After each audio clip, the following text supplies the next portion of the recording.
Cinderella.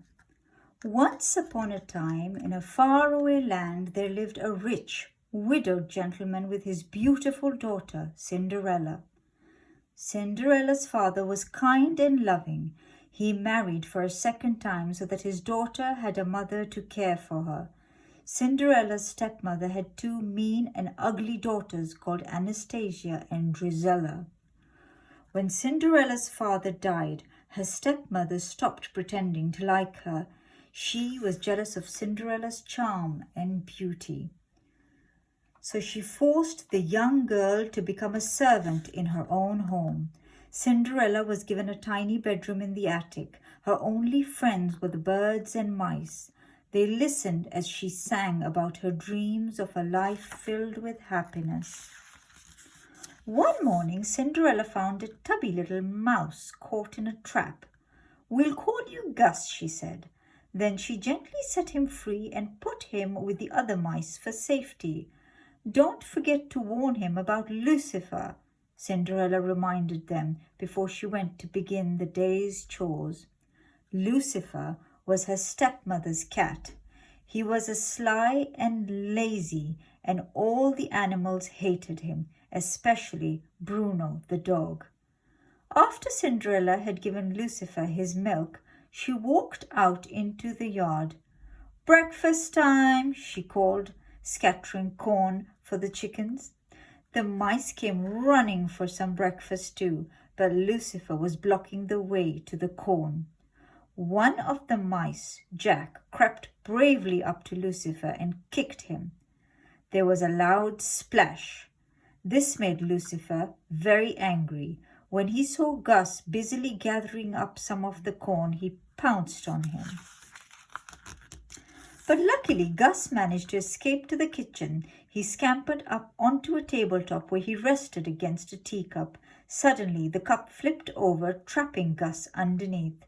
Just then, a voice shrieked from upstairs. "Cinderella! I'm coming!" Cinderella sighed. She picked up the breakfast trays and made her way upstairs. Under the teacup, Gus was safe at last. Not far away, in the royal palace, the king and Grand Duke were talking about the prince. "It's time he married," grumbled the king.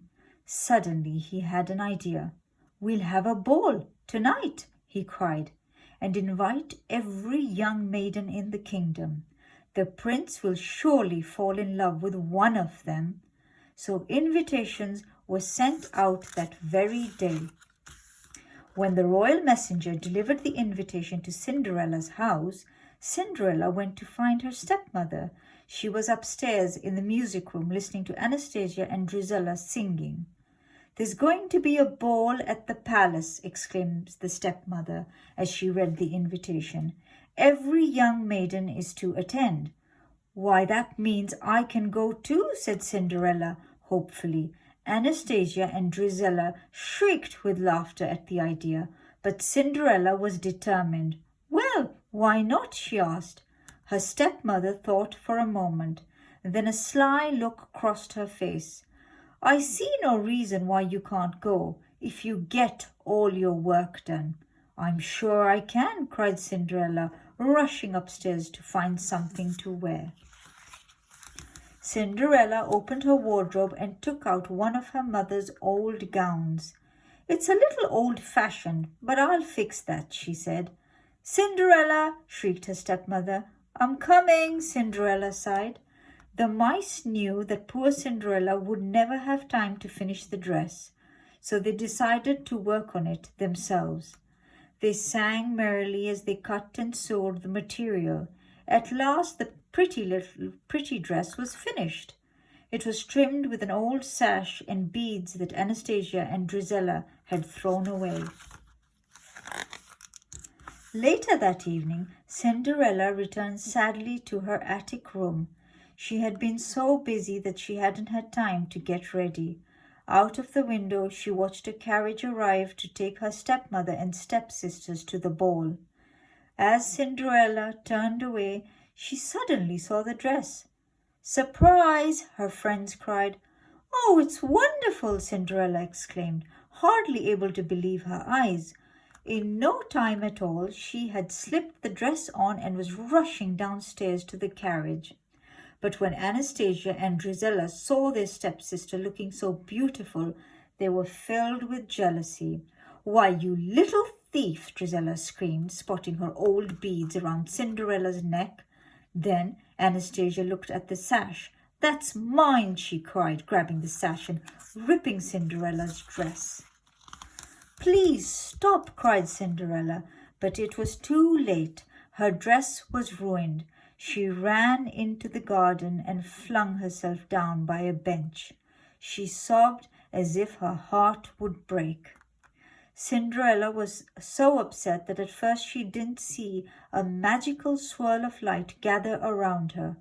When she looked up, an old lady was sitting on the bench. "I'm your fairy godmother," the lady said kindly. "Dry your tears. You can't go to the ball looking like that. Now fetch me a pumpkin, and hurry. Even miracles take time." Minutes later, the fairy godmother waved her magic wand over the pumpkin. "Bibbidi-bobbidi-boo," she sang. The pumpkin changed into a sparkling carriage. "Now," said the fairy godmother, "with an elegant carriage like that, you simply have to have mice." With that, she waved her wand over Gus, Jack, and their friends and changed them into proud white horses. Another wave of the wand and Cinderella's horse was changed into a coachman, and Bruno the dog was changed into a footman. Then, with a final wave of the wand, Cinderella was dressed in a magnificent ball gown and delicate glass slippers. "Oh, thank you!" cried Cinderella, stepping into the carriage. "It's like a dream come true." "I know, dear, but remember, you only have until midnight," the fairy godmother warned. "On this last stroke of 12, the spell will be broken." At the palace, Cinderella entered the glittering ballroom excitedly. Glancing up, the prince saw her and thought she was the most beautiful girl he had ever seen. He took Cinderella's hand and led her to the dance floor. The prince knew that he had finally fallen in love. Dancing in the prince's arms, Cinderella felt as though she was floating on air. Suddenly she heard a clock chime. It was the first stroke of midnight. "I must go," Cinderella gasped as she fled through the ballroom and down the palace steps. "Wait, you can't go now," cried the prince, but Cinderella didn't stop.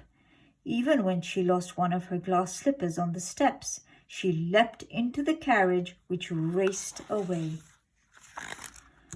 As the last stroke of midnight was heard, the carriage turned back into a pumpkin, and Cinderella found herself dressed in rags once more. But she was still wearing a single glass slipper. Back at the palace, the prince was heartbroken. He declared he would only marry the girl whose foot fitted the glass slipper.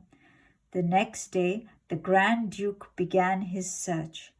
Every maiden in the land would have to try on the glass slipper until he found the prince's true love.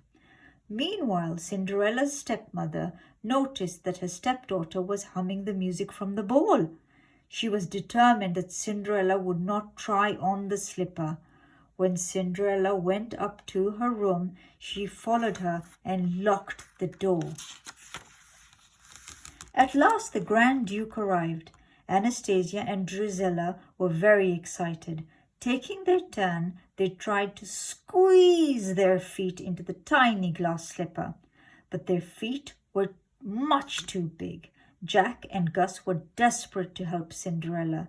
They took the attic key from the stepmother's pocket and slowly pushed it up the stairs to Cinderella's room. Hot and tired, they finally managed to open the door and free their friend. Just as the Grand Duke was about to leave, Cinderella appeared. "Please wait," she called. "May I try on the slipper?" The Grand Duke led Cinderella to a chair and called for the footman. As the footman stepped forwards, the wicked stepmother tripped him up. The slipper flew through the air. There was a loud crash as it hit the floor and shattered into 1,000 tiny pieces. "Oh no!" gasped the Duke. "Perhaps this would help," said Cinderella, reaching into her pocket and bringing out the other glass slipper. Her stepsisters shrieked as the delighted Duke fitted the slipper onto Cinderella's foot. Soon afterwards, Cinderella and the prince were married. Her friends, the mice, looked on and smiled. They knew Cinderella's dreams had finally come true. The end.